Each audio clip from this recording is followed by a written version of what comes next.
Hey, here we are looking at Axis of Evil Iran. This is going to be the final video segment. Last couple of turns. I just wanted to get one up there. I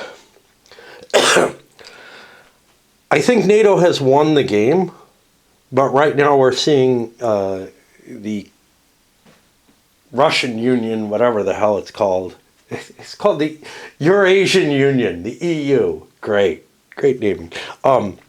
Is going to try to pick off and maybe try to sneak one of these major nuclear sites out of NATO's hands, because those are the big points in this scenario. We might also try to hit things, targets of opportunity. We got a couple up here while NATO was working on their invasion of Iran, but that's not sufficient. Like trading, in the game at least, trading Georgia and Armenia for taking the nukes out of Iran is considered a fair trade-off.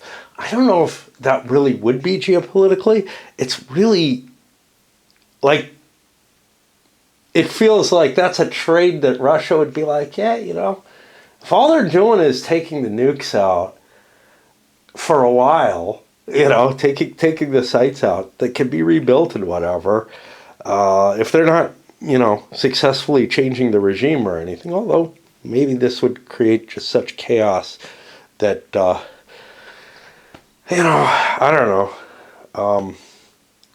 The idea of failed state is always this horrible threat, but it's like, yeah, but maybe a failed state is better than an active opponent. And I really think that's part of why we went into Iran this last time, but, well, with the bombing. We haven't actually landed troops there yet.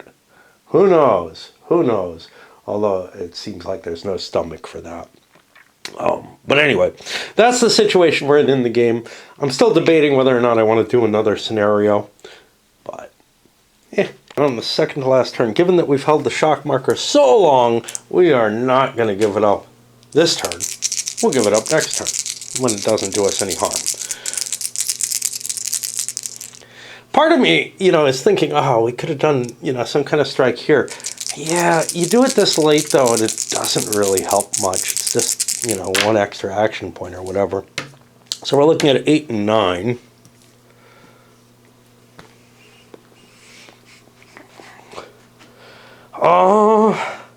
Generally, I want to go first. Is that the case here? Because I'm going to have less points. If I let the Russians go first, I can react to all but one of their operations. And I'm not in a bad position in respect to them. The only thing they have is this huge stack of special forces. And this is really weird. So basically, we're going to be at kind of a random situation where people can throw in as much special forces as they want. It's like having a huge bid possible in some kind of game where you're able to bid resources. And both players have it, and neither player knows that the other player is going to throw in big on anything. Obviously, you're not going to throw in big on something unimportant, but it's hard to tell where the important attack is going to be. And over the course of the rest of the game, both players have a huge pile of resources to use once. Given that I have the Air Force I need and whatnot, I think I am going to hand the initiative off to the Russians. I could just pass, to be honest, because I think I've got the victory, which means I might as well hand it off to the Russians, force them to burn actions. Let me think about them for a bit. Really an ugly situation. Anything that I try to do, I think can be countered. First of all, most of what I might want to do is pretty useless. Reinforcements, I can get some additional firepower, but not much. The boat over on the Black Sea, it's on the Black Sea there, isn't going to help me. All I get is one airplane from that. Okay, so that's out of the question.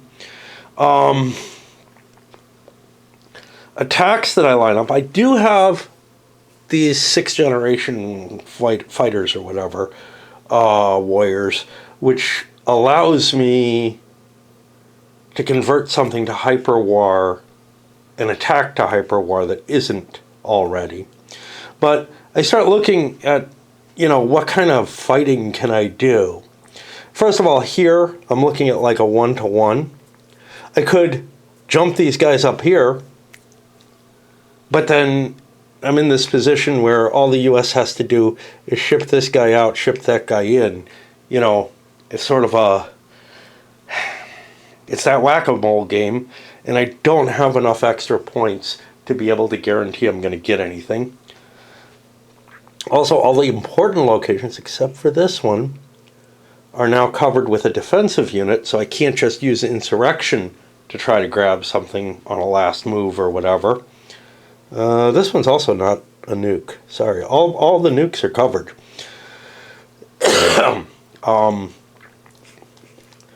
Start to look, and I have like a concentration of force here, but it would take me a lot of moves to bring those units into play against this, and that's a pretty big defense.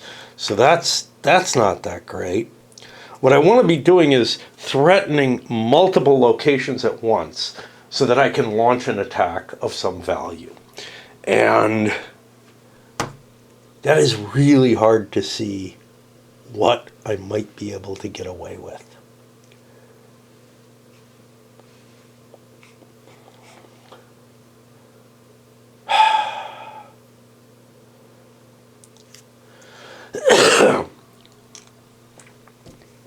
Yeah,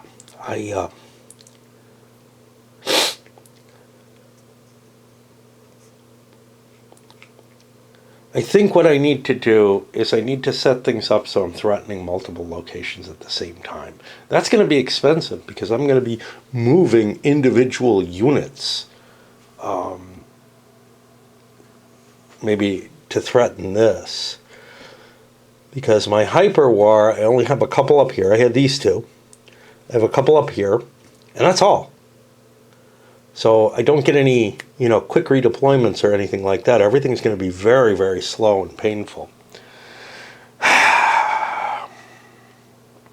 What kind of odds can I get? This is probably a 1, yeah. So that's 4.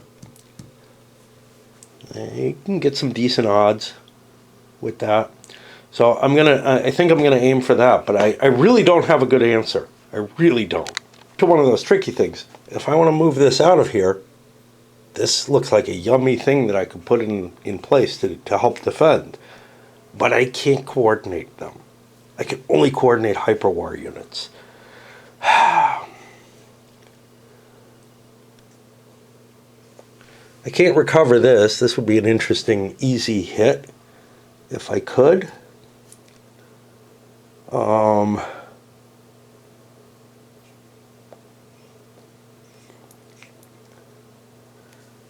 Is it damaged unit? No.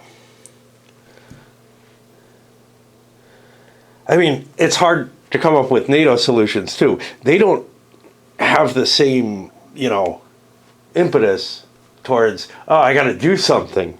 But I got my points. I ought to do something. And is there some kind of reaction that I want to do against this? Well, I could get like a 2-to-1 against that if I could slip a guy up there.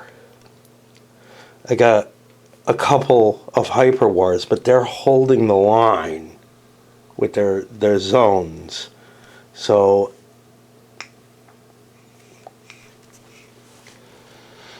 I think my answer is I might want to do a hyperwar movement and try to position stuff to attack this. To get this moving, maybe make an attack against the Syrians. Killing off a unit is always worthwhile. I force him to take an action to recover the unit before I attack it or to move it out or whatever. That's feeling tempting. The thing I needed to look at was, I might be able to beat this up.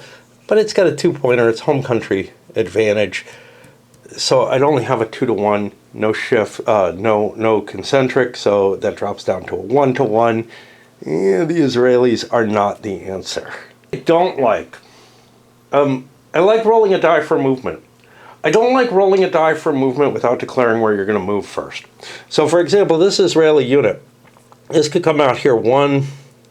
It can't actually get behind this, but if this wasn't here, I could slip behind that, and that might be a very viable plan. Or I might go this way. Those are two completely different directions. Whatever my orders are, they shouldn't, I mean, unless you're talking about that I've got like, command and control difficulties where I'm not really in command of all the units, right? I shouldn't be rolling the die and then deciding which path to follow. I should be defining the path, the attack plan, and then the commander has to follow that.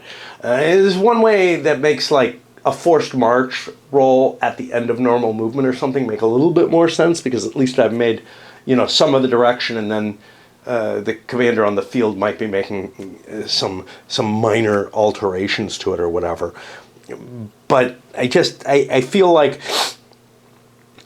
as the overall commander, I'm giving orders like, well, go do something effective. Here's what I'd like you to do, but if you don't think you can do that, go do this, or something along those lines that are just don't sound like reasonable options. I'm not saying that you don't give secondary objectives. It's just you don't give a primary objective of get down to this road, or if you don't think you can make it there quickly enough because like you're going to delay and foot drag, go attack there.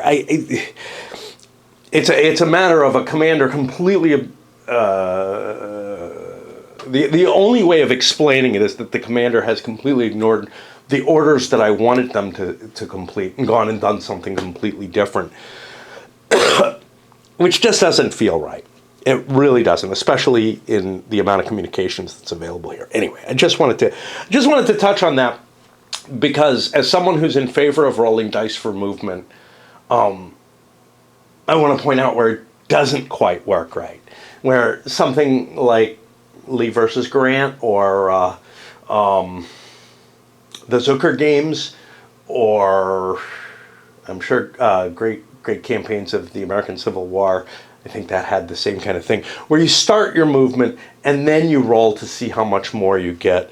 Or something where you declare what your movement is and you roll to see how far along you get to go on it, which War and Peace does.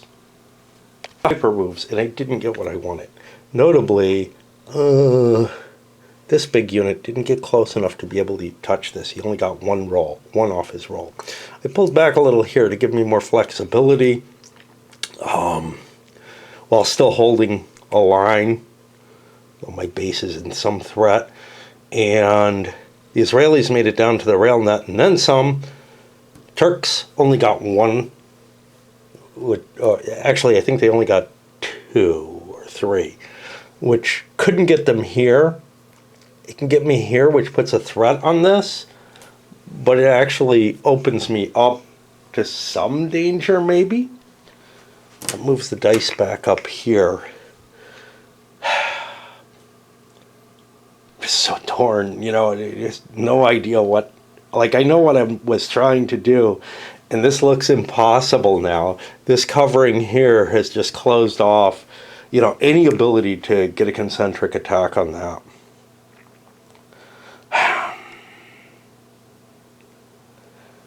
This is more open. This would be almost impossible to defend. That's going to be my target. Go for this one first. If I get a high enough roll, I can put them all the way over there. I think I did. That means I roll for him. Get him there. Don't think I have any more airborne. That brings it back. Got to think about NATO. This is a move that NATO has no response for. I got my defenses, but I got no response for. I can't swap this out for a bigger unit because they're not both hyperwar. So that's actually a huge sort of body slam, and it might open things up in some other way. For NATO itself, what do they want to do in reaction to this? Do they want to do anything?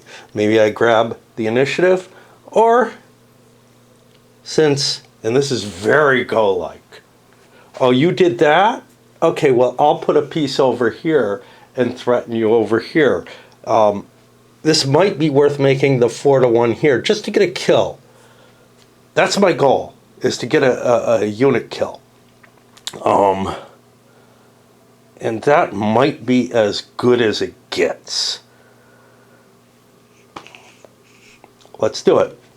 So, we're at 4-1, no concentric, but no terrain either.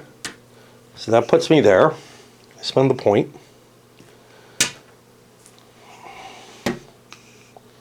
I am not going to put air power in. So I only have... I could put my Israelis in. Let's put my Israeli air power in. I'm allowed to do that even though they're different contingents. Russia has no air power. Neither of us are going to put special forces in. This isn't that key at attack. So we're at 6-1. We get a 1. That's a defender eliminated. I can advance. I'm not sure. Might as well. And that's dead over here. Puts us back on the Russians. Well, Russia's open now. 12-4, concentric. It's 3-1. It's concentric versus town. It's at even. I definitely don't want them hitting this. So there's 6 air units against it. This is big. Okay. I know that there's 6 shifts against me. 1, 2, 3, 4, 5, 6. Now, I'm at that all the way back here.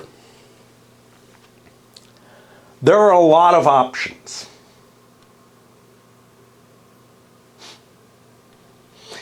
And I have to determine what odds I want to put on these different choices. Again, we both have an infinite pile that we can secretly bid.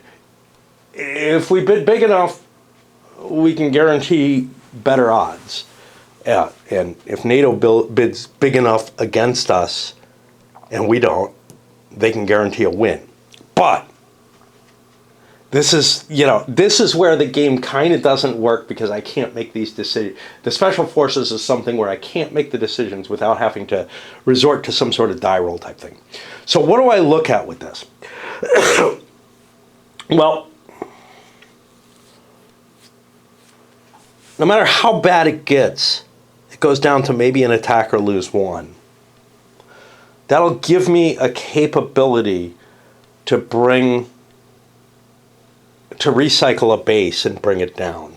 Yeah, it's an expensive process, but I've got that capability. So what I'm looking at is,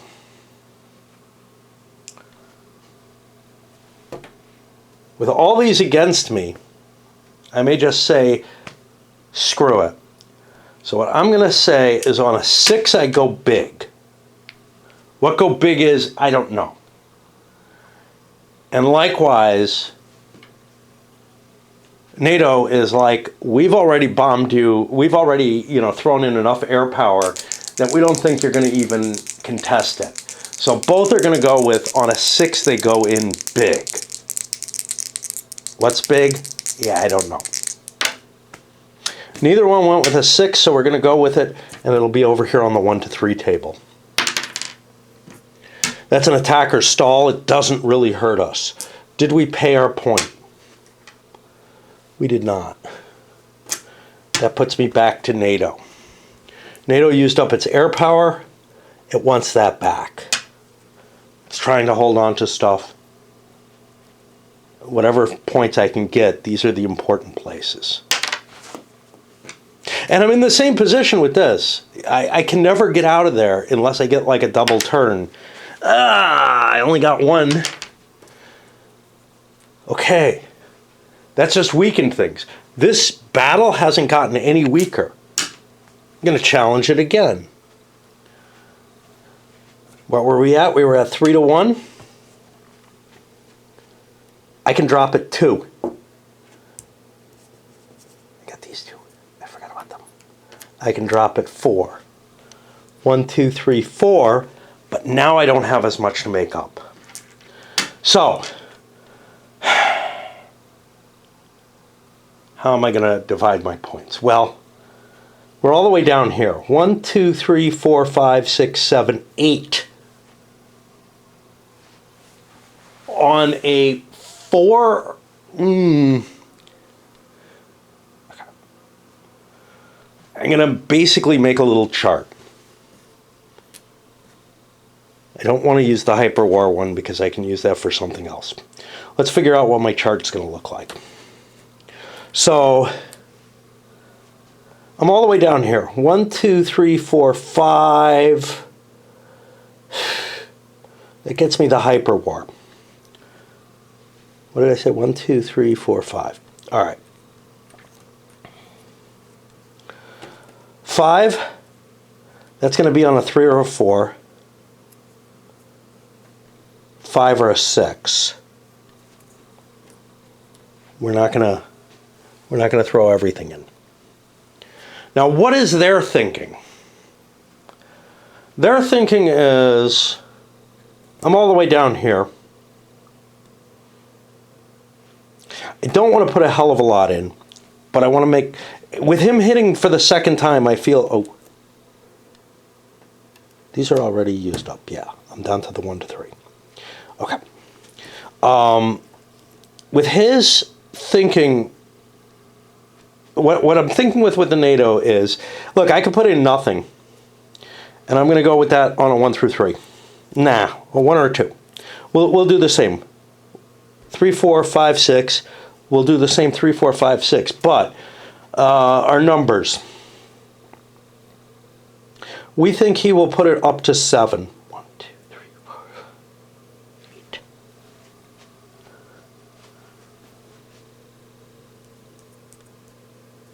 We're going to put 6 in. Just making numbers up here. For the 3, 4. And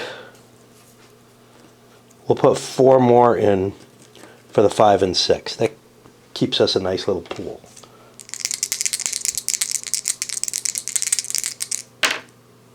Both went big, so everything's in. So 1, 2, 3, 4, 5, 6, 7, 8. 1, 2, 3, 4, 5, 6, 7, 8, 9. It's going to be on the 1 to 3 table again because we threw more in. And then I got to roll a lot of dice. That's a 2. That's an attacker stall. It still doesn't do anything, but boy did we shoot up our special forces in both cases. That's going to put us over here, but I got lots and lots of dice to roll to see if I get any of these special forces back next turn. It's got a reasonable amount of recovery. I think the Russians got a little bit more point-wise. I think they got like one extra point. That puts me now over to NATO. What do I do? Well, we want our reinforcements because we have to defend this. This is becoming the battle, and it's just, it's raging, right? We only get a 2. Most important thing, our planes.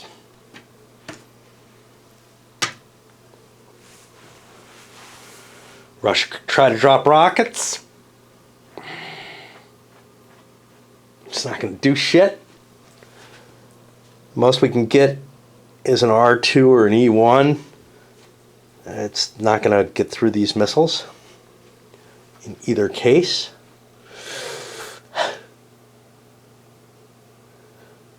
Another attack, maybe we drain some of these if we don't play, or maybe we get lucky and he doesn't go in. Or maybe we wait till next turn. I don't know. We've gotten really lucky so far with these forces here. You know what we can do? 12, 18 to 4. We could get a shift by spending 1 point. It'd be the same as spending a point to get my air power in. I don't know. Does not feel impressive to me in either case. Obviously, I want to do something. I don't have a secondary possible objective. Going here is no better. Indeed, it's a little worse, because a swap could happen from that. I don't see anywhere else where I can drop a threat in.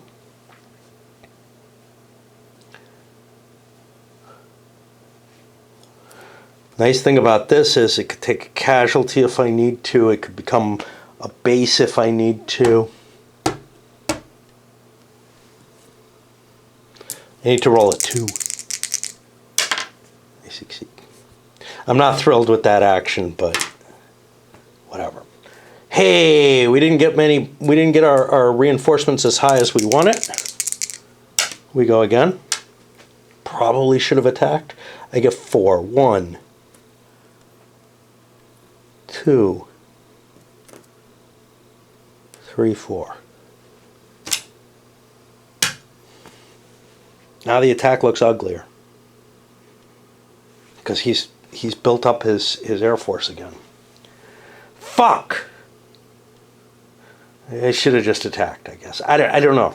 I don't see. I mean, I would have been able to play, the rock paper scissors guessing game or whatever it is. It's not really rock paper scissors, but I'd be able to play the guessing game with those things. Let's grab reinforcements, because this was one of my reasons for this. I get 4. I pull this back. 1, 2, 3. My boat's up here in the Black Sea. It's not really what I want, but I don't have what I want, right? Definitely don't want the Israelis.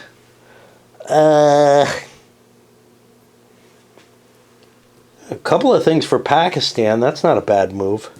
Let's see what we get for Pakistan. It's not great. I get 3. That gives me my special force, which is what I was really going for, but I also get an air unit in case there's anything kind of collateral.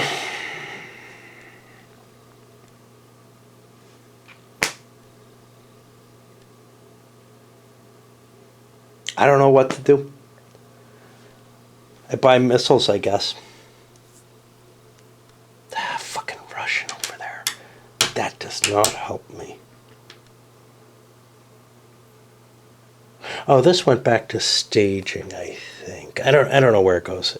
Wherever it goes, it gets to be rebuilt. But yeah, I'm gonna buy a missile.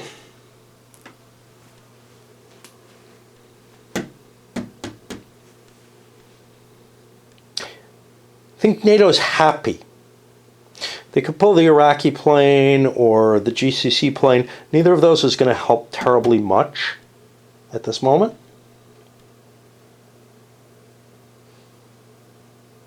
Pull my base, but because I think I have a base here now. I could resettle somewhere else. It just doesn't seem like there's nothing for me to gain particularly. So what I'm going to do is I'm going to pass. Now Russia could end things here by passing as well, but they don't want to. They're going to spend a point, get another missile. So far, nothing's changed. NATO's going to pass again. Russia is going to fire off their missile fire. And that's a roll on the 6 table. I get an E3. Well, 2 of those are missiles. And we'll take the Pakistani Air Force because that's harder to recover. So it's not really something I want. This isn't Pakistan. This is... Okay. And now NATO's on their own. I can do what I want. Well, I want reinforcements this time. Get a 4. this off for 1. 2, 3, the missiles are back. Can't bring that back right away. Do I have another base kicking around somewhere? Did I have 2 of them or just 1? I think I just have the 1. Guess I put a boat out here. Absolutely useless over on the med. And that gives me 1 more point, right?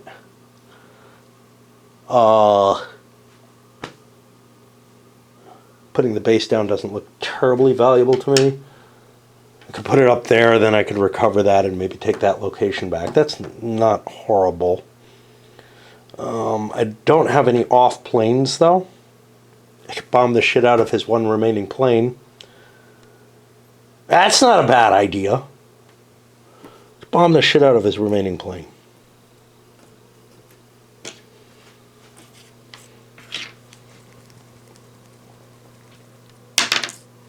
We get a 6, that's an E3, we kill this Russian plane. And that's the end of the line there.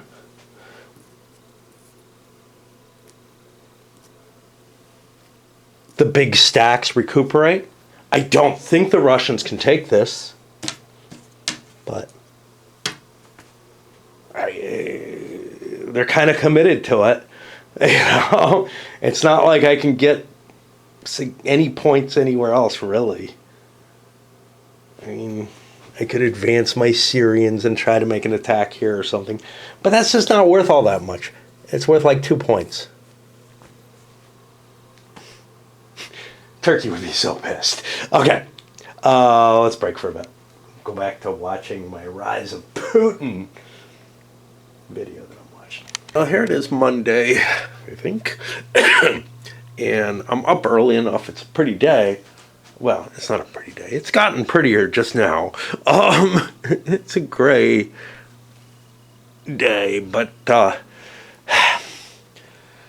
I'm cold and I'm tired. I didn't get a lot of sleep. You know, a couple hours here, a couple hours there. But I don't know if I'm going to go shopping or not. I don't need to. This is totally I wouldn't have to go next week.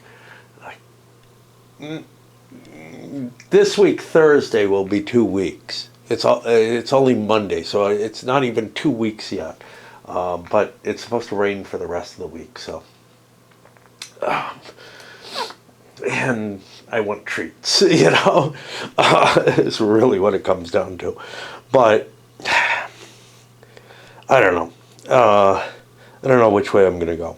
I've been spending every day and night kind of wasting away videos and just sitting in front of the computer, and I really should do something. Anyhow, here we are on the last turn. Since the last turn, I want to fire off my shock because it's not worth victory points on its own. Let's check all the things I get from that.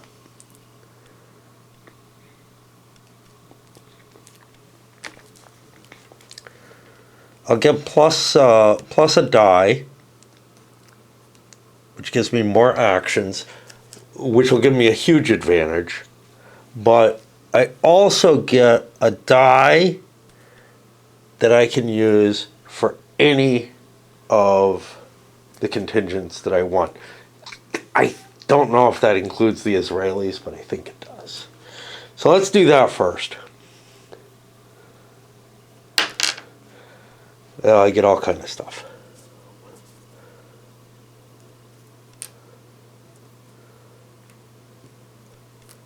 I get a base. Where did I want to sneak my base? I got a base here. That's useful. Got a base there. I don't know if I particularly need. I don't really need the base. This would actually cover some ground, and because I got zones here and here, and then I could jump that out if I have some use for it, but I don't really. And Well, I guess I'll roll the blue dice for the Russians this time. And both are at +2.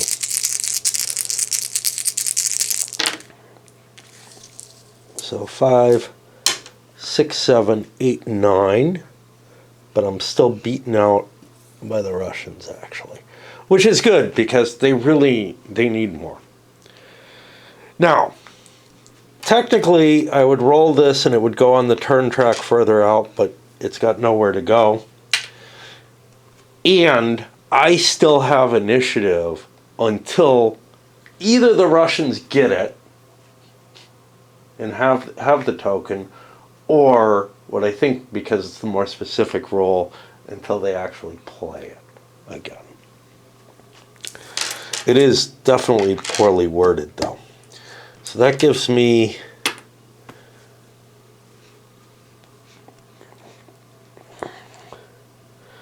do I want to do anything is the big question. Oh, I could have put it up here and restored that and gotten that attack in. I think this is more valuable. I think I'm actually going to pass, because there's nowhere that I really want to do anything.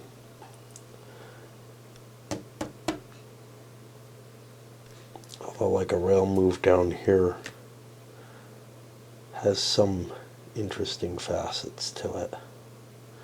There's nowhere I really want to do anything, though. And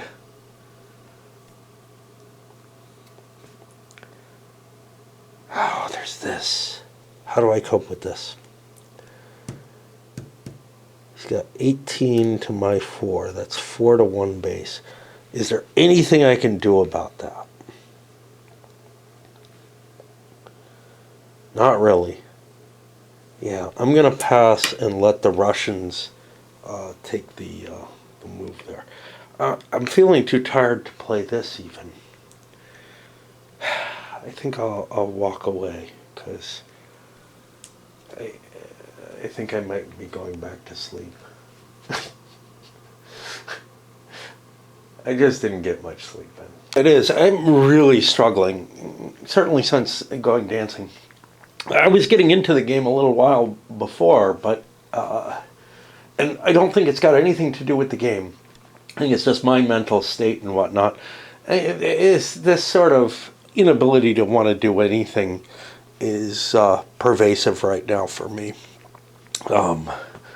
Certainly since I got sick, maybe before that. I mean, it's always there, but it's like it's getting worse. Anyway, I'm looking at the Russians and I say, I got to do this right now. I've got a base of 18 to 4. That gets me a 4 to 1. I've got concentric versus terrain. I have no air power with the Russians. I could call on some. You could call on missiles to try to cut down his air power. But it's going to cost me like 3 points to get a full load of missiles, and I probably won't get shit out of it. So, the important thing is the close air support. I'm going to throw a full 8 in. That drops it down 1, 2, 3, 4, 5, 6, 7, 8. We're at like -3 on here. Okay? And now, as the Russians, I have to make a choice as to whether or not I want to commit any. Now, because this is, again, the secret game, I'm going to roll some dice for this, but honestly, I'm kind of clearing out his air power is my goal here. So, I think what I'm going to do is I'm going to roll, and only on a 6 does either player throw in, but they throw in hard. Okay, so NATO is going to throw in relatively hard. So what am I worried about? I'm worried about 3, 4, 5, 6, 7, 8, 9, 10, 11.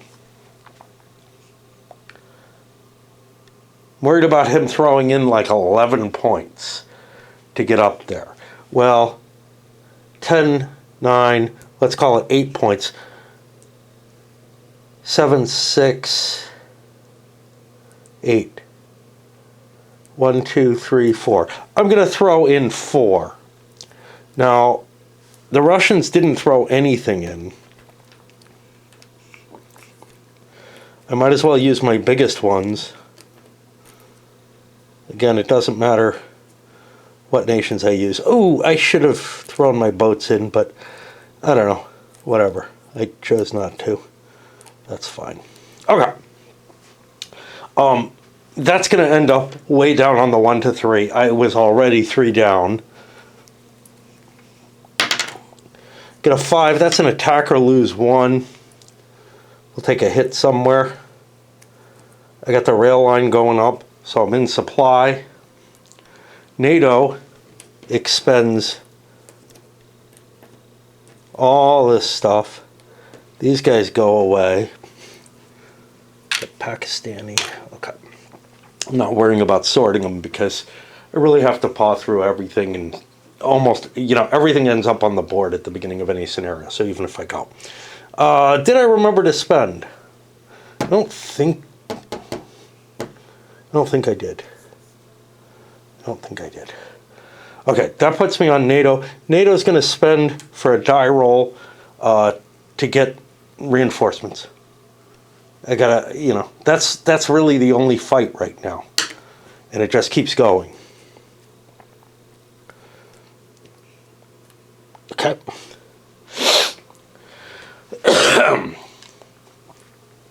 I don't want to...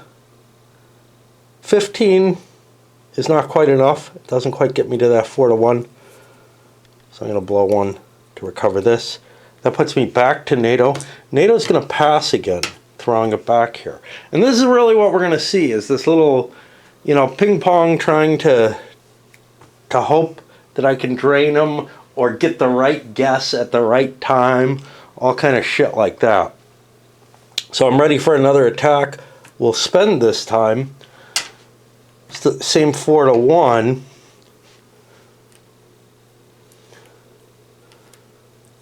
We're going to spend 8, 9, 1, 2, 3, 4, 5. That drops me 4 under. Same roll, big. You know what? NATO is going to take a 50-50 chance.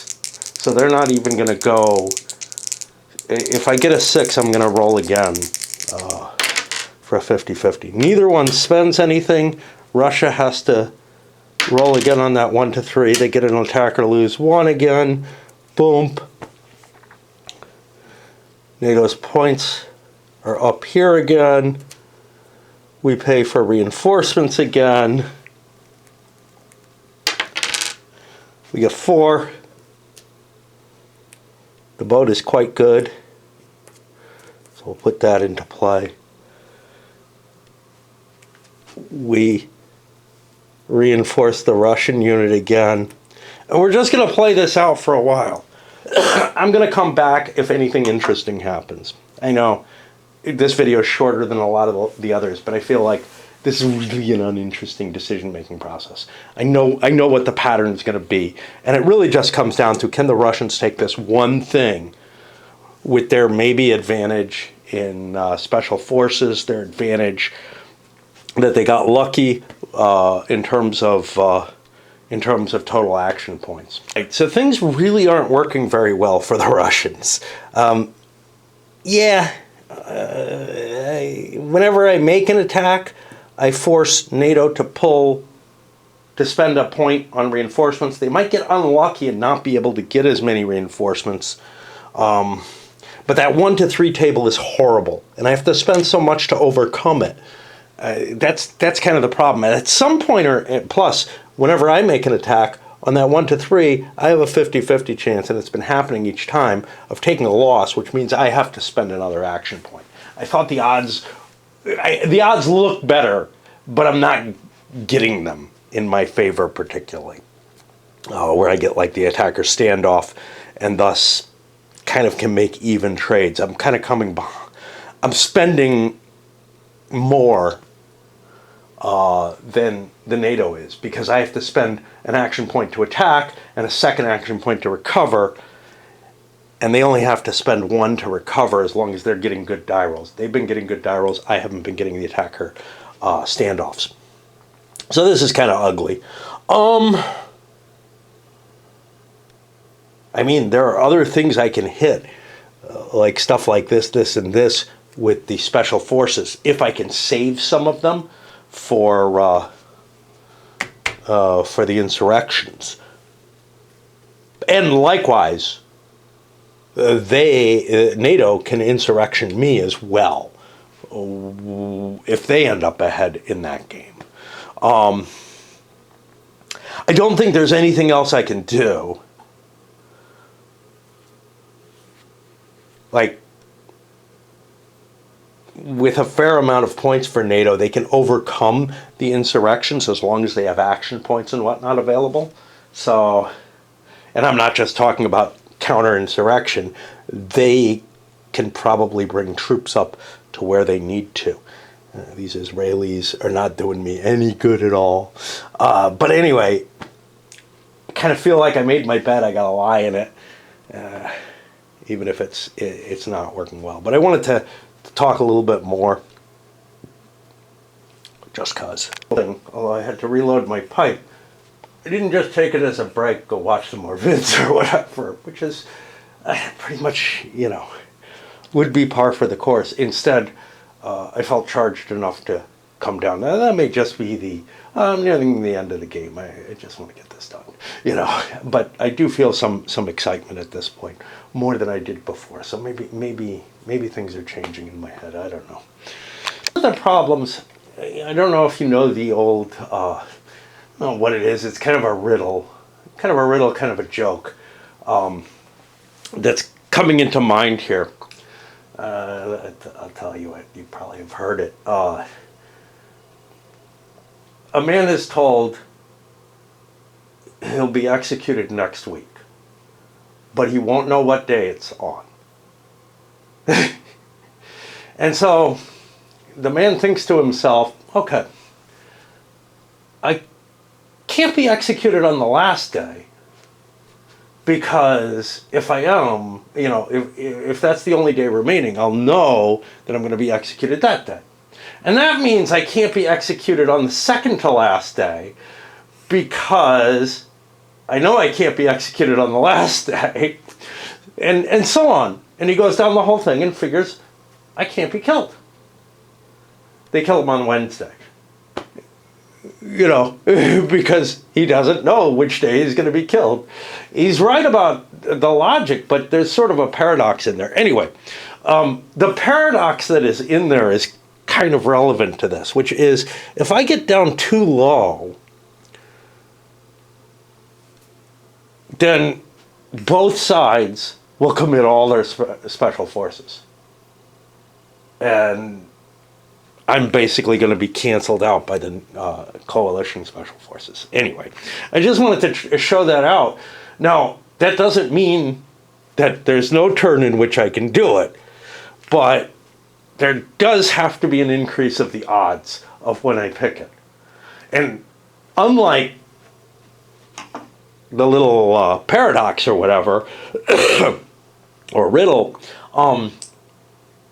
the last day is a viable option, because both sides will be upping their odds on the second to last turn or whatever. And that's something I got to keep in mind, is how many of these attacks can I make without committing and trying to get in there. The other thing, of course, is even at high odds, it might not get it. Now, this is not a base, but it is a port, which means it's in supply. So NATO can resupply it, which means that even a success, unless it's a major success, even a success isn't going to give me the location. So I may want to consider, hey, do I want the HW1? I got to look how many things will succeed. I look here, I've got 2, DE and DR. Here, I've got 2, DR and HW1. Here, I've got 2 successes. 2 successes. So really, honestly, even down to 1 to 2, I always have 2 successes. So it may behoove me not to throw a huge amount in for my attack and hope to get maybe a couple of attacks in the mid-range so that I improve my chances of taking the hex. Precisely what we're doing. We upped our odds to going on a 5 or a 6. I find I only need like 3 counters to get me up to 3, 4, 5, 6, right? Let's make sure. I'm at the 4 to 1. This counters that. 2 down. I get down to a 2 to 1. I could have even used less, so I could have been doing it every turn. And now that I've done this with a low number, NATO may start realizing, maybe I ought to throw a few in each time. Which, of course, changes everything. 2 to 1 at that, that's a bloodbath. That's actually interesting. Because, is it gone?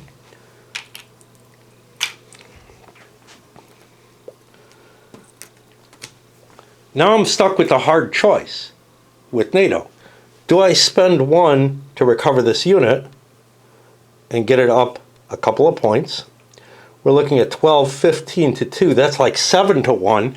That's a lot worse to begin with than the 4 to 1.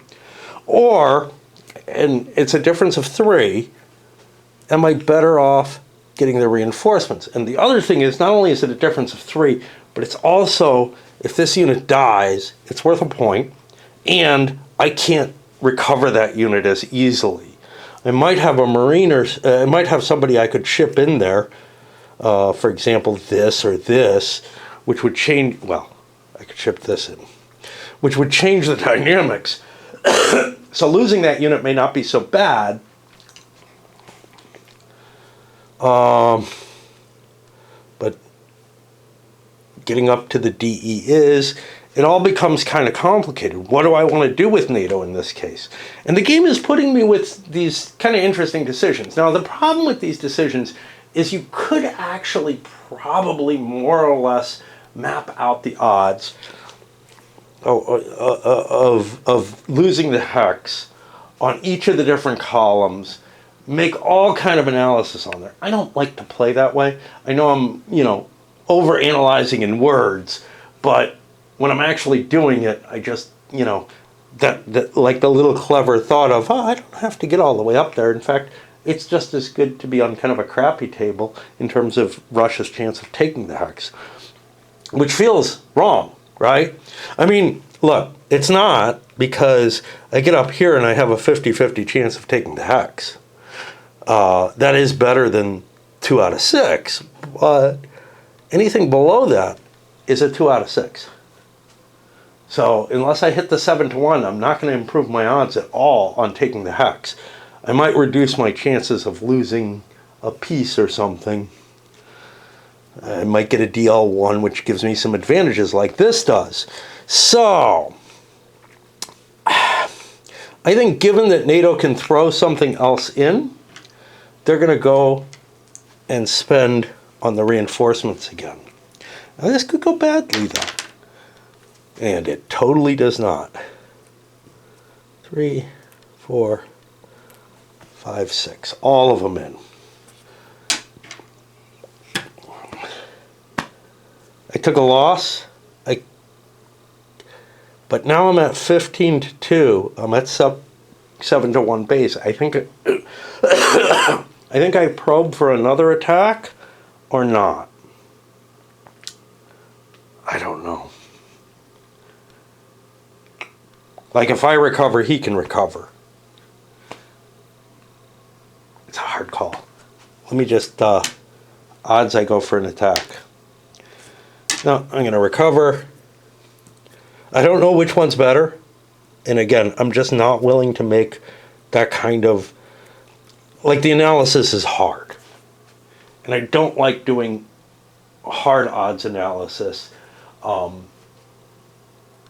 I much prefer to play by gut.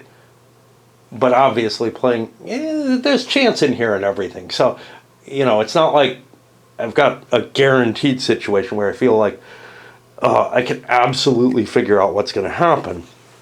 And so playing by gut, I'm probably not missing by too much by doing so.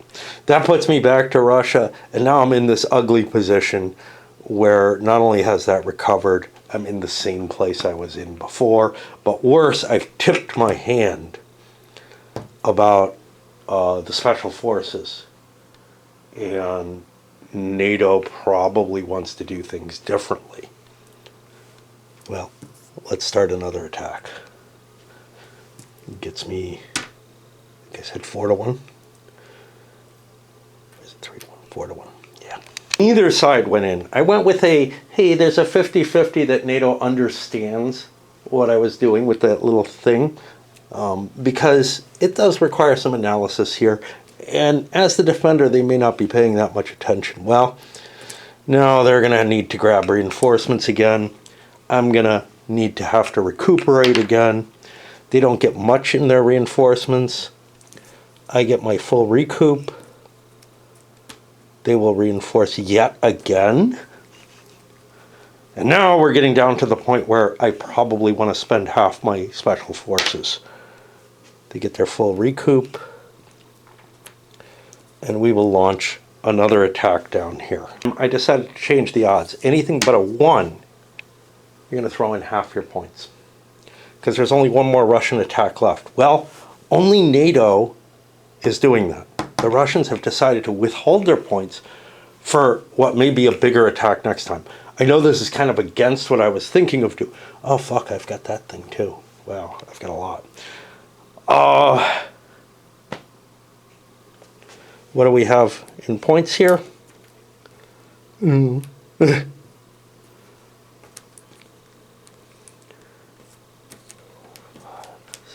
8, 9. I'll spend 4, none of which matters, because we were already at the 1 to 3. Take a quick look at that. Russia doesn't even take a loss on that one.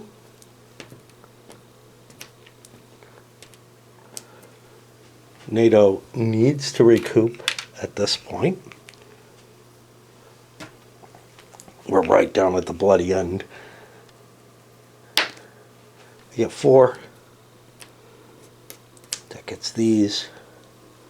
We're each at 1 point. We'll look up the insurrection rules, because if one insurrection allows me to do more than one thing, maybe I want to do more than one thing. I'm not sure. I don't remember.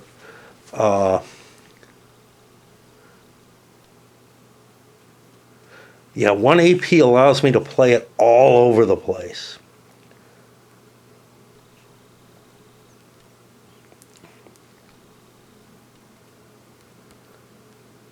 And I can play it here even, or somewhere else that's a nuclear site. Is this a nuclear site? It is not. Interesting. All right. I'm going to go for it. Now the problem with this is, like, this thing is worth 4, 5, 6. I would need 6 successes. I don't know which is better. You know what? I'm going to just go for the attack. In which case, everything is thrown in on everybody. So we're at the 4-1. And we're just going to compare off. And I get this too, because I can't do both. All right, let's see what we got here. We got 2, 4, 6, 8 there. 2, 4, 5, 6, 7, 8. That cancels that out. We got 5 there. I get 2 shifts up from the 4-1 up to the 6-1. Not quite good enough. Didn't know what he had. There was nothing else that could be played. We get a 6. That's a bloodbath. Nothing of any importance happens. NATO, had they not played all their things, would have something left to do, because I have a point left. Is there anything I can use that point for? That's the big question. I mean, I can recover my stupid points, but they don't matter. GCC. What's this? Iraq.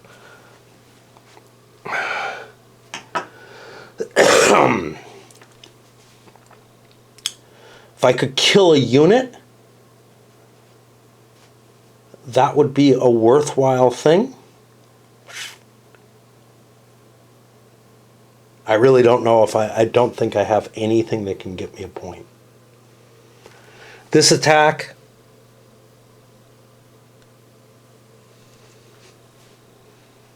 is possible. Throw some air power in. I'd be at a 1-to-1 down 1, which puts me at 1-to-2. The danger there is if I take an attack or lose one, or a bloodbath, I lose a victory point. And neither of those will get me the hex. Plus he has boats here. That doesn't look very positive. There's no kind of overrun or anything. I can't use this to grab anything. There's no move and attack.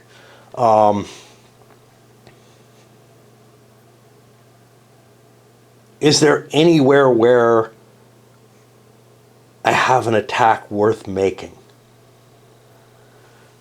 This is a potential 1-to-1. It'll be down 1. I can't get anything good off of it. I don't think so.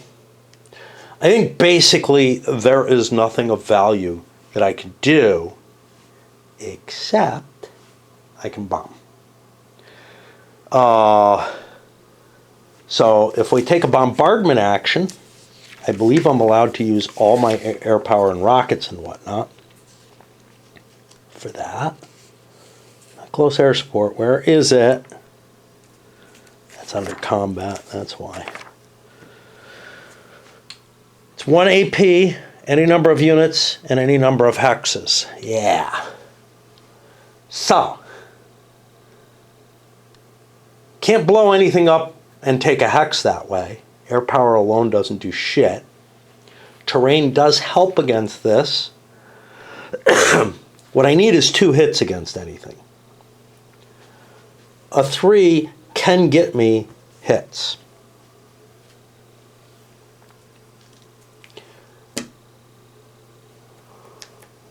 This would have a shift against it. I could get a kill there. Same thing here.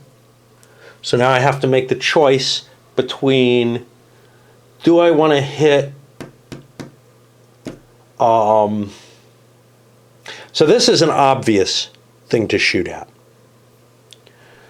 It's one of the only things that a single plane can hit. Right? A single plane, I mean, it's possible I could hit on the 0 table even. But anyway, so let's look at that. These are here. Where else do we want to launch attacks? Let's look for damaged stuff. This is damaged. A single hit could work on that too. Killing boats won't help me. The interdiction or whatever, I don't remember it. It's like the A2 something.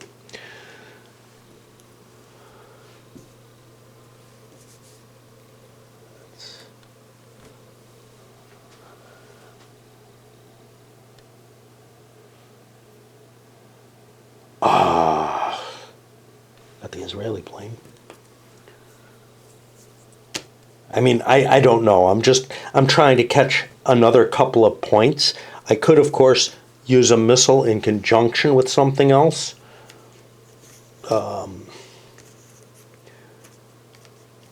So like the Israelis have got 5 points here. 5 points is able to get a lot of hits. But so is 3 points. So like this one and this one look good. Making sure I'm hitting enemy stuff, not my own. Let's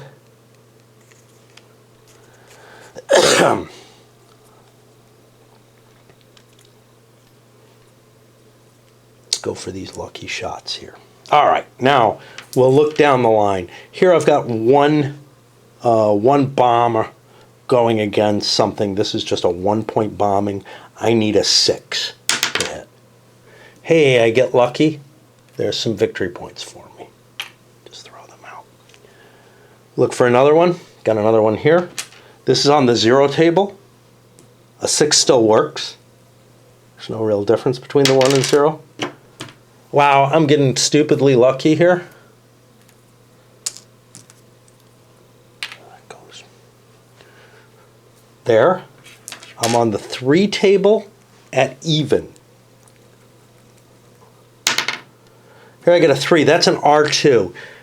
What's kind of weird is this unit actually has to retreat 2 spaces. It'll do so, but it doesn't really do me any good to get that. This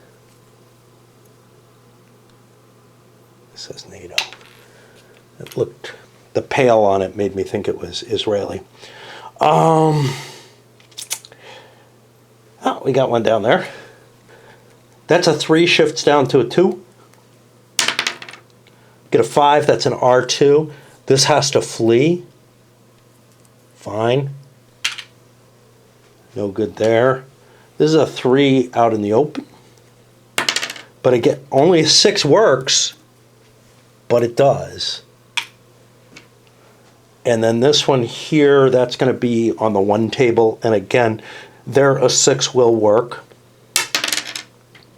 And I don't get anything. Now it's time to count. How am I going to fucking count? I should have paper down here somewhere. I know I had paper. There's some over there. Okay. So that's what I'm going to work. And basically, I'm going to be counting up the number of sites, 4 points for nuclear, and the number of lost units. And it should not come out a tie. This should be way in NATO's advantage, just with what they managed to do. But again, I don't know what the points actually are, so I could be way off. Another weird thing is, like, in the initial scenario setup, there was a die roll. Did I get Iraq? Did I get the Peshmerga? Did I get, I couldn't get Syria. But yeah, how many of the Islamicists do I get? Stuff like that is like, okay, the Islamicists probably not that big a deal. The Peshmerga not that big a deal for the same reason. They don't occupy anything. So they give me some capability, but it's so minimal. But do I get Iraq? Iraq's worth, let's see, 1, 2, I think capitals are worth 1, 2, 3, 4, 5, 7 victory points. Just for having, oh wait, this one too. 7, 8, 9 victory points. Just for getting Iraq. That is the same amount of points by the scenario definition that my opponent got because I started with that shock marker. And I think it's a disadvantage to have the shock marker because there's no way it's worth 10 victory points, right? Like, it might have been worth what was here, which was 6. Maybe. Maybe it saved that. The extra reinforcements, the extra points and everything. I'd say it's maybe worth 4 because it's only a maybe whether it's worth it or not. But it's pretty crazy that, like, something that was completely random at the beginning of the game is worth such a shit ton of victory points. You know, worth that counter, worth 2 of these, whatever. Anyway, I'm gonna, I guess, record what I got and divide it up by location. I've seen this before, but this is really bugging me. So I look at the how to win, the 200 victory points. Each objective symbol, comma, port minor or major base, CTEC, controlled by friendly forces. Okay. Objectives, capital, oil, nuclear, port. The fact that port is mentioned in here and in here, and that base is mentioned here but not in there, it just really troubles me. Like, anywhere where it's mentioned, it's going to be worth 1 point unless it's, the special scenario stuff. But that's the kind of thing that would really, I really wonder about the development level on these things. Magazine games tend to not go through as much development as boxed games or whatever, but I don't know. It just really, I've heard bad things about DG, and even nowadays, like from people who say, oh, their games have gotten a lot better. I play test for them, but then I hear them say, the same people tell me stuff like, yeah, well, I send the playtest things in and they don't get corrected, which is like, seriously? You're doing the work and everything, and they're just like, and you get it in on time and everything, and they just don't do anything about it? Really? Feels weird. I'm pretty happy to say that my visuals of it was not close. To me, it felt like, the U.S. accomplished all their major objectives, all the 4-point spots. I'm not quite sure how I could have stopped them. The NATO forces seem overwhelming. Iraq, was a die roll 9 extra points. That's a big deal. Maybe if I had gotten that, it would have helped, but it wouldn't be enough.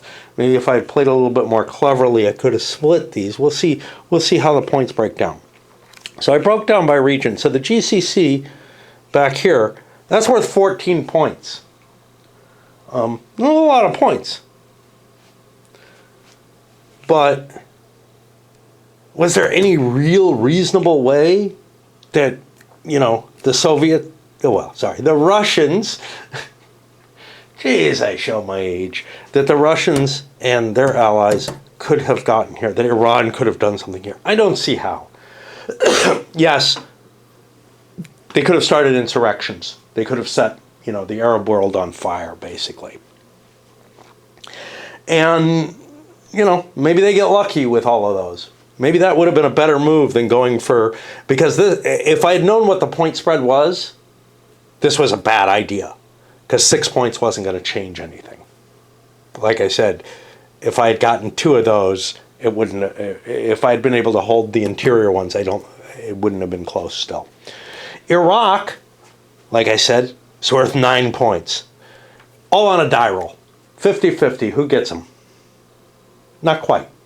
I think the coalition wins ties on that. They're supposed to roll for high, and coalition wins ties. I actually rolled odd or even, so I ended up giving the Russians a slightly better chance.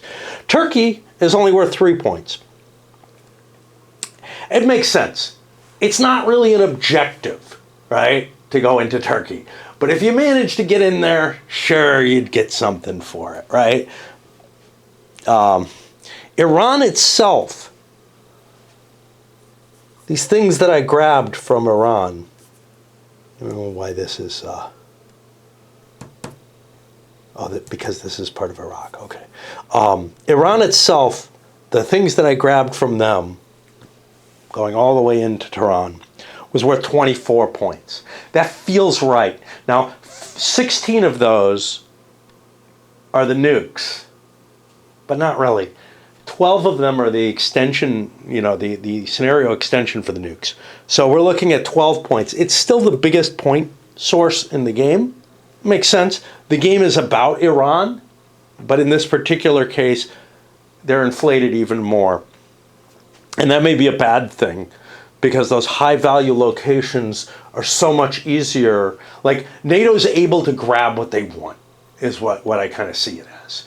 And they can probably hold what they want once they grab it, although I did have to work a little bit to make sure that there were no breaks.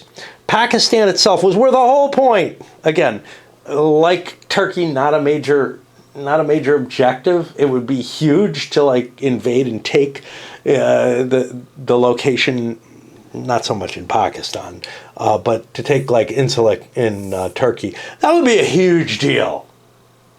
But the complications that it would arise, etc., and it's not where the focus is. And then killing units, I killed 9 units. I have no idea why the strength points. I mean, using the strength points of the units destroyed would definitely reduce the odds of the game being a tie, but it changes the game to a destroy the ground units of the enemy as a more valuable objective than it is. It's not something that you put in just because the games are too close, Anyway. Over here, Syria, untouched, some units were killed or whatever, is worth only 3 points. Again, makes sense. Syria is not like, it's in civil war and everything. Whatever you do there, you're going to be in a mess, right? And it's peripheral. Russia, similarly, 3 points. Important thing about this, unlike the GCC, which is worth like 14 points, and I think was it only holding one of the 2 special locations?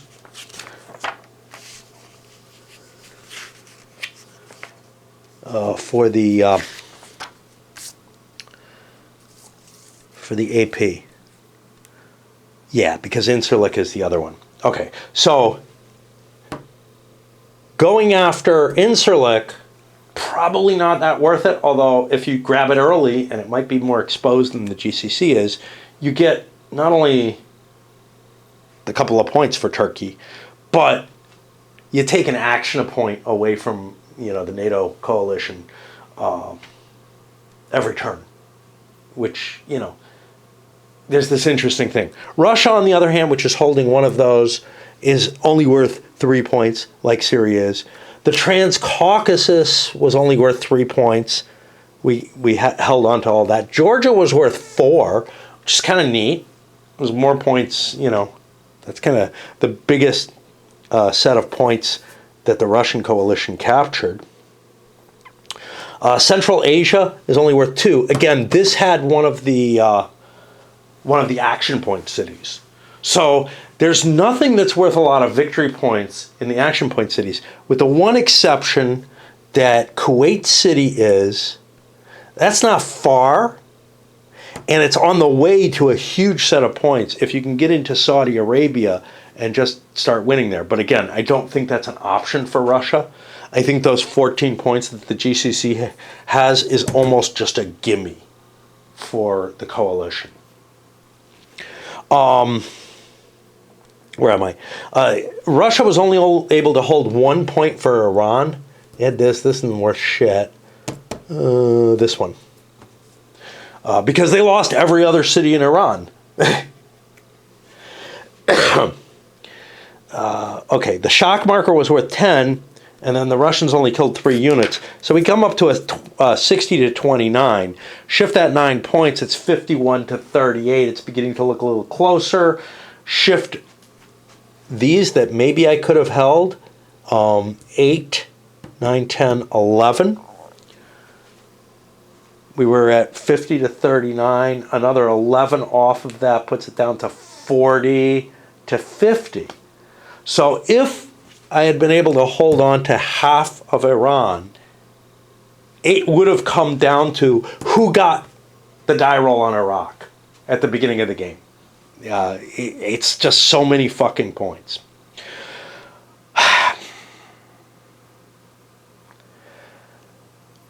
I am getting the feeling that even with Russian ground unit commitment into Iran, etc., the NATO forces in this game are way more potent than I thought. And what I would have wanted to do is I think I would have set up a little differently, and also played a little differently, knowing what the point differential is, probably trying to hold these two a little bit more carefully, provide them support.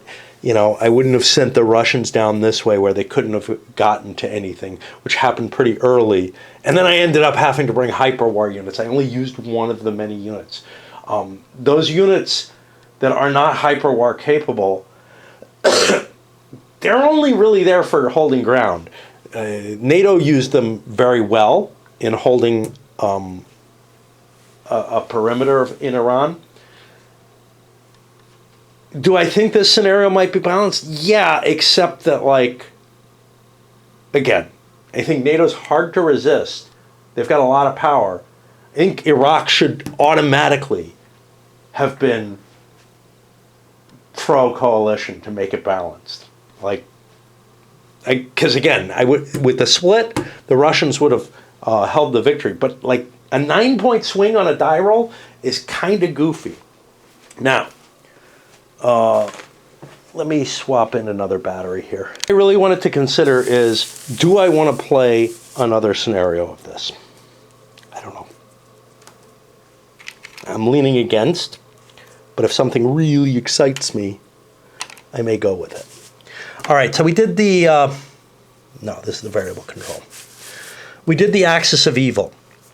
The next one is the 12th Imam War. Eurasian Union deploys all Iranian mobile units in or adjacent to any city. A lot more flexibility. Garrison units are placed normally. All Iranian special forces and air units start in the staging box. Include all Iranian optional units. This is kind of interesting because I actually used an Iranian optional unit because I thought it was optional. That definitely gave them some more strength. Eurasian unit is going to get the shock marker, which means they're 10 points behind. They're getting a little bit better situation in Iran. VP mods, the Eurasian unit gets 2 per capital and petroleum objective in Iraq, Syria, and Gulf states. Plus 2 for the Afghanistan minor base. You know what that sounds like to me? I mean, you're still doing these, right? Where you've got the Iraqi civil war, which might weaken Iraq. That's not a big deal. The Peshmerga, again, not a big deal. Coalition division's the big one. Oh, Iraq. Okay, so the Iraqi civil war is big. Yeah, no, I was thinking Syrian civil war. The Iraqi civil war is big. And it's especially big in this one. It's at double the points. And again, I'm not so sure. Like, the shock marker doesn't feel like that big an advantage. Now, I didn't use it until the end of the game. But that's because using it would then hand it off and give the opposing player a chance to get, their own reinforcements and whatnot, which might not have meant much after I won the air war. And more or less knocked everything out, and the reinforcements were played on the board, the ground ones. All right, let's look at the next one. Southern Strategic Drive. Eurasian unit deploys Russian First Guards tank in Russia or Central Asia. This can't be gotten without the shock marker normally. Also, select 2 additional Russian SF and 1 air unit and start in the staging box. So you're going to have more resources at the beginning that you don't have to pull out of the reinforcements box. Okay. The EU, though, again gets the shock marker, which is 10 more free points for NATO. But, wait, no. I was mistaken. These are extra points for the Russians. Okay, these are more interesting scenarios because, again, the Russians get extra victory points. And that's the thing. These aren't 8-point swings. The nuclear sites are only worth 1 to the Iranians. So I miscalculated there. I'm not sure that holding these 2 was sufficient because I would have only deprived. Now you can remember there was the 18-point swing. So we're looking at a difference of 30. 18 points of that is who got Iraq. 18 points of that 30. Okay. So now we're looking at a 12-point difference. So I had it wrong before. So this would be a 10 11, 12, 13 point difference. I'm counting the star as being in here. I should have been a point, there should have been a 1 point swing each way if it's actually in this hex, which it looks like it is. But everything else that's controllable on the map has a garrison on it. So I really think this is supposed to be in here and they just didn't put it in there because of crowding or something. So what was I looking at? 18 point swing, there's a 12. And then here it's 5, 10, 11, 12, 13. So had I gotten the Iraqi Civil War for the Russians in this scenario and held these two, it would have been basically a draw because the score would have been close enough that it would be within the draw range. And again, I think that would be a pretty tough ask from what I learned with playing. Possible but tough. I don't think it would be possible for me to prevent the coastal stuff from falling. Okay, so that's the Southern Strategic Drive. I'm going to play with that bat. Now, again, these two I think are kind of interesting because they're going to give the Eurasians more victory points. But there's still going to be this huge swing based on who gets Iraq on this. You could, use that as a balancing factor or whatever. There's no problem with that. You could also do bidding, whatever. Oil war. Roll a die. One person gets stuck with the shock marker, the other person gets 10 victory points. Again, I don't think the shock marker is worth that 10 victory points. But again, I may be completely underestimating its value because I didn't use it. Maybe it can be passed. I don't know. If I get it to use it once at the end of the game when I'm trying to grab victory points, that sounds valuable. If I'm getting to use it, of course, it's late in the game that I'm using it, which means I may not need many reinforcements, but I found with NATO at least, after they got their air superiority, they could use all their victory points, all their reinforcement points that they rolled. If it had been Russia who had the shock marker, they couldn't have used it as much, so maybe there was a point when I got air superiority when I should have handed it off. I was afraid of the tank marker, afraid of them getting initiative and being able to, maybe slip an extra turn or whatnot. But, and it worked. It worked for me to withhold it. I didn't need it. But yeah, this is random there. And then each oil objective is worth 2 instead of 1. Well, the oil objectives are in here largely, some here, here, kind of scattered around.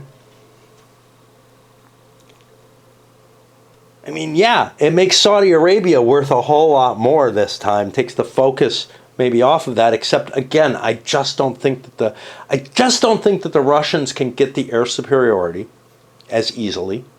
Maybe they can sometimes. If that happens, that means you're coming down to a luck factor. Obviously, you have to utilize your air points the best you can in order to reduce the other person and everything. And the shock marker might be valuable in getting that first strike in, except I'm not absolutely convinced that getting the first strike is necessarily the best way. Like, maybe getting a second strike in is useful some of the times. There's a lot of randomness in what would happen there. Islamist explosion. Do not use the standard Islamist deployment. The coalition rolls a die, adds the result to 6, and gets that many of Islamists. Eurasian unit deploys the remainder in the staging box. Well, that's really weird. So NATO is going to get a shit ton of Islamists, and the staging box is what's over here. So the Eurasian is going to get sort of like a counteraction to it. And I guess they don't work like normal, but maybe they do. It doesn't say that they don't. So maybe they start going back into here and then you can recruit them. I guess that's what happens, but there's something really funky about it. But okay. And the coalition has the shock marker, so the Eurasians get the extra 10 points. That's huge. And both sides get 3 victory points per capital and major base. Okay. I'm not as convinced. See, what's ugly about these is that 10 extra points, because these extra victory points probably get eaten up by that. But here it's not. But again, the coalition is the one getting the starting Islamicists, and then they still have all their powerful units. Israel strikes. Coalition deploys Israeli ground unit anywhere in Syria. All Israeli air and SF are available. I guess that means that they're in the staging area. But when they go to the reinforcements, you still have to pay 2 for them unless it says something different, which it doesn't here. Coalition has the shock marker. That's cool.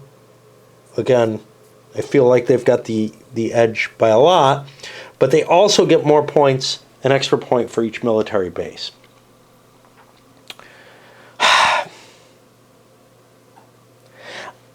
Unless I'm not getting something about this, and that's possible, it feels to me like NATO is way, way more capable. I'm tempted to play another one, just to see if it comes out a little different. I'm going to think it over. Because, there's a part of me that's just like, get your fucking review in, publish, and go back up to War and Peace. But there is something interesting about this system that I like, and I'm not, completely averse to playing another scenario. And I also am wondering, is there something that I'm seriously missing? Of course, I might still be missing it after another play. But I'm intrigued with the idea of making another play. So I'm not going to commit one way or another whether or not I'm going to make another play.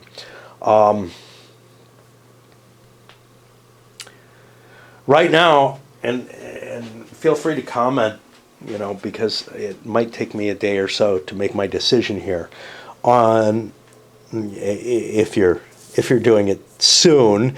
Feel free to comment if there's something that particularly intrigues you.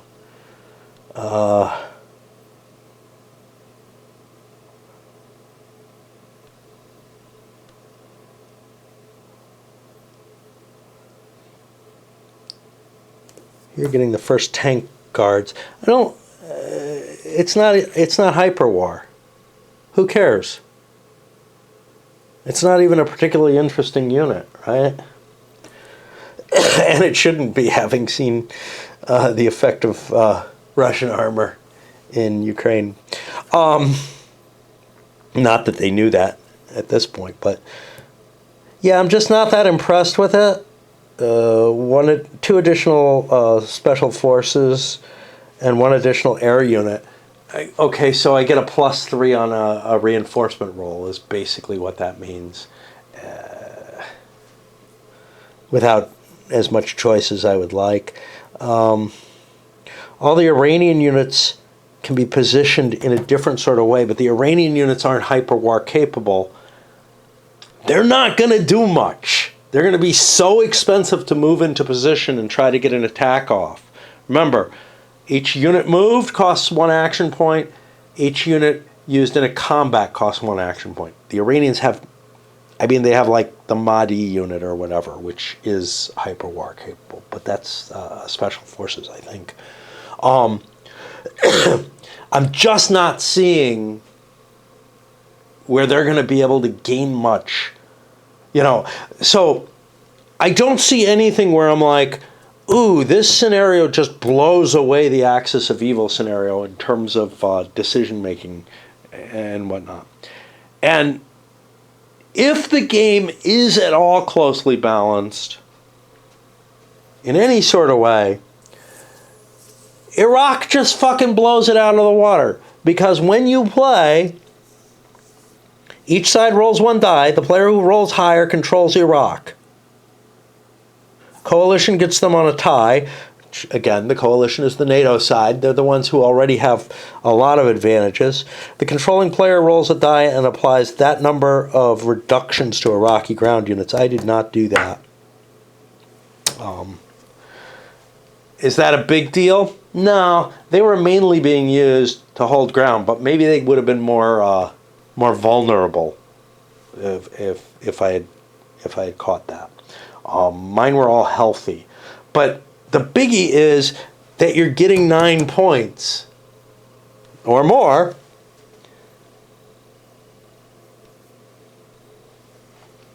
so like this one, it's capital and petroleum, which means 1, 2, 3, it's 13 points instead of 9 for the, for the Eurasian Union, but it's only 9 for the NATO. Yeah. But yeah, I mean, you're getting like 9 points. That's a big deal, right? Just like control of the shock marker is a big deal. Anyway, we are going to load this up. I got both my batteries charging fine. This one's running a little low. Tell me if there's one of these that really excites you. And I'm trying to convince myself one way or the other whether I want to do it. But I'm just left with this. Am I going to learn anything significantly more by playing another one?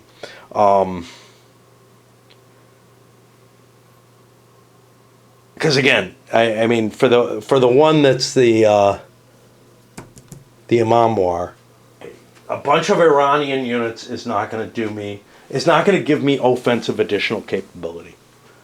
But it might allow me to better defend up here. But it wouldn't really know, because airborne shit and stuff can just jump in and take things here. Once I have a base, then I can start shipping troops in through the base.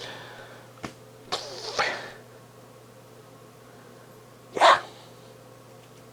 So the real questions are,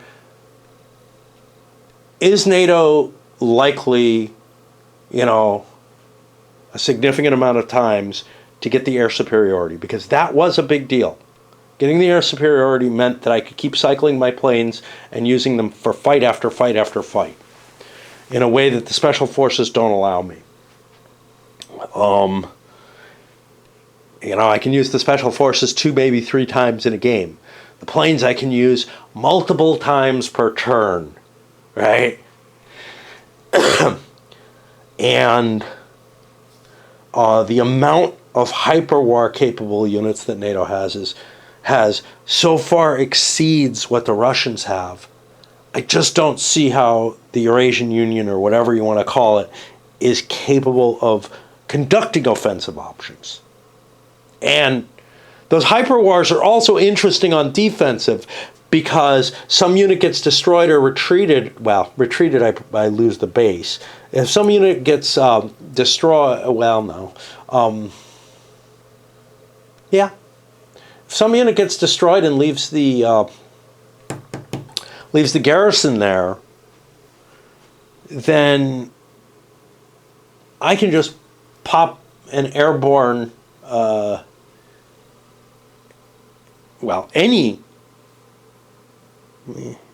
it's more than that. I can pop anything into where there's a base, but I can pop an airborne unit in that's hyperwar capable, and just defend with that. I don't want to do that because I want them for offensive capabilities, but it's like the Russians just do not have that many hyperwar units, and NATO has quite a few, enough to sustain an offensive that got me all of Iran, basically. All the important shit. Anyway, up it goes.